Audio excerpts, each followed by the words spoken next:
بسم اللہ الرحمن الرحیم۔ قصہ حضرت موسیٰ علیہ السلام حصہ دوم ہمارا جاری ہے۔ آج کا ہمارا عنوان ہے حضرت موسیٰ علیہ السلام کی معجزات۔ اللہ سبحانہ و تعالیٰ نے حضرت موسیٰ علیہ السلام سے پوچھا کہ تمہارے دائیں ہاتھ میں کیا ہے؟ حضرت موسیٰ علیہ السلام نے عرض کیا، یہ میرا عصا ہے جس پر میں ٹیک لگاتا ہوں، اپنی بکریوں کے لیے پتے جھاڑتا ہوں، اور اس میں میرے لیے اور بھی بہت فائدے ہیں۔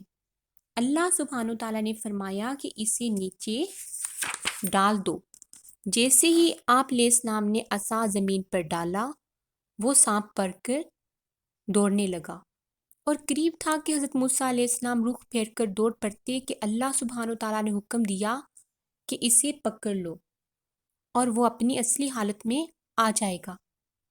پھر اللہ سبحانہ و تعالیٰ نے فرمایا کہ اپنے ہاتھ کو گریبان میں ڈالو تو وہ نہایت سفید چمکتا ہوا نکلے گا۔ یہ دو معجزات ہیں جی۔ اس طرح اللہ سبحانہ و تعالیٰ نے حضرت موسیٰ علیہ السلام کو یہ دو معجزات عطا فرمائے اور حکم دیا کہ فرعون کے پاس جاؤ کیونکہ وہ سرکش ہو گیا ہے، اور اس سے نرمی سے دعوت دینا۔ حضرت موسیٰ علیہ السلام نے اللہ سبحانہ و تعالیٰ سے اپنے لیے دعائیں مانگی اور اپنے بڑے بھائی حضرت ہارون علیہ السلام کے لیے دعا مانگی کہ ان کو بھی میری مدد کے لیے نبوت عطا فرما۔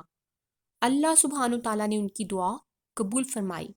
Thanks for watching. Subscribe my YouTube channel. جزاک اللہ۔